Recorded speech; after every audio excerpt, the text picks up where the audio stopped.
the question my recent research projects are on imaginative processes. Somehow also connected with the collective memory research you have heard so far. And one of the questions I'm really asking in these hard times actually is how people can act, can do things in the name or under the guidance of ideas that we cannot touch and we cannot see.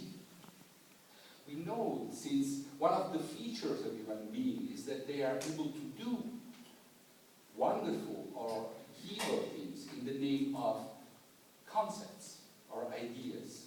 So my question now is how it is possible. We have a lot of examples, especially today, of things that actually are nothing but cultural constructions or concepts. Like I always do this small task with my students. I send them around and I ask them to take a picture of love, a picture of culture, a picture of God, a picture of markets.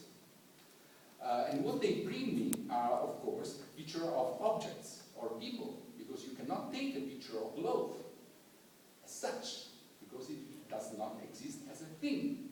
Nevertheless, we treat those concepts as if they were real things.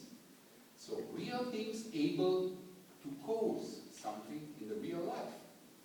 And I'm starting to work on this topic and to try to understand how we can make real things out of abstract concepts, but at the same time how we can create abstract concepts out of real experience. And what is interesting here is that we cannot evoke other concepts to explain this very common psychological process. For instance, we cannot call culture, because culture is exactly one of these non-existing objects. But also because we know from cultural historical approach that culture is not an explanation.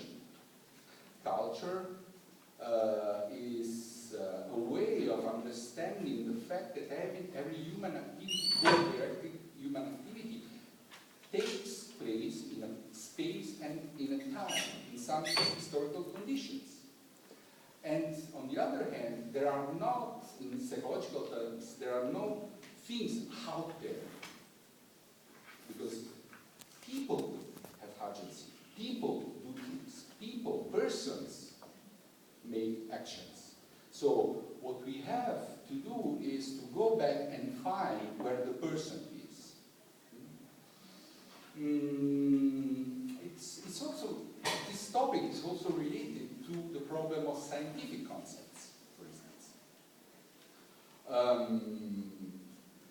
We could say that this is how this is related to scientific concepts. I will use two examples to show this.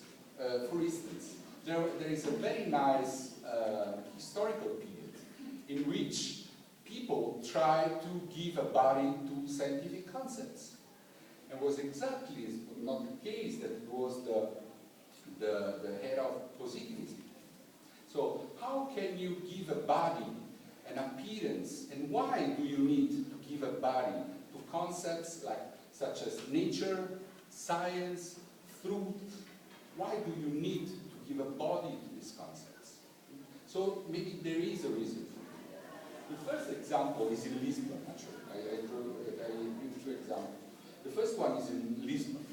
And this is a statue to the novelist Esa de Queiroz. And the figure, the title of the figure is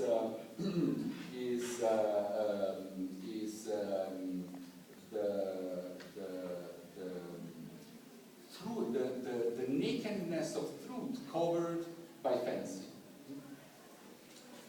second example I will give is exactly the opposite.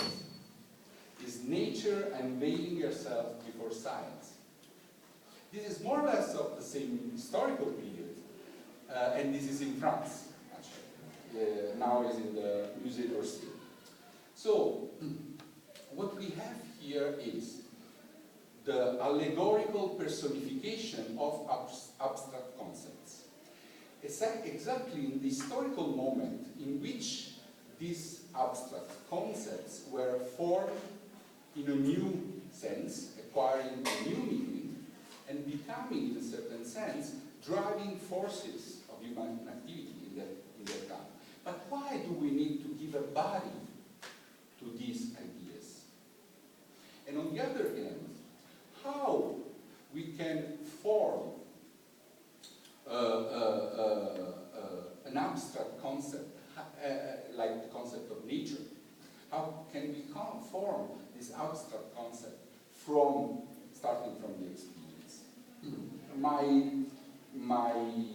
research direction in this sense is that that this is basically one of the features of imaginative processes. So the idea is that there is one specific higher mental function, which is imagination, which has been studied in a certain sense. It has been assumed to exist in psychology. Vygotsky itself worked a lot on, tried to develop a lot the concept of imagination. But the point is that there must be a specific higher mental function that I guess it's imagination that allows us to, on one hand, to give a body to abstract concepts, so a process of reification, and on the other hand, that allows us to create abstract concepts from everyday experience, so a process of abstraction. We find this double process everywhere actually, and as I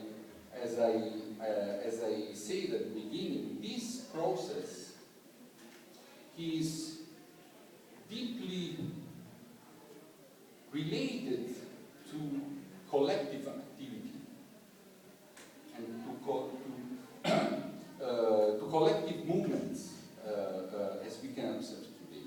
So what I'm starting to do right now, is trying to understand in the relationship between individual action and collective action, what is the role played by this process of reification of abstract concepts. So we cannot really say that, and is an idea that moves to action, but we need to identify a specific psychological process that links this idea to which we establish an affective relationship to this idea. And then we can lead to action. So this is, in my initial hypothesis,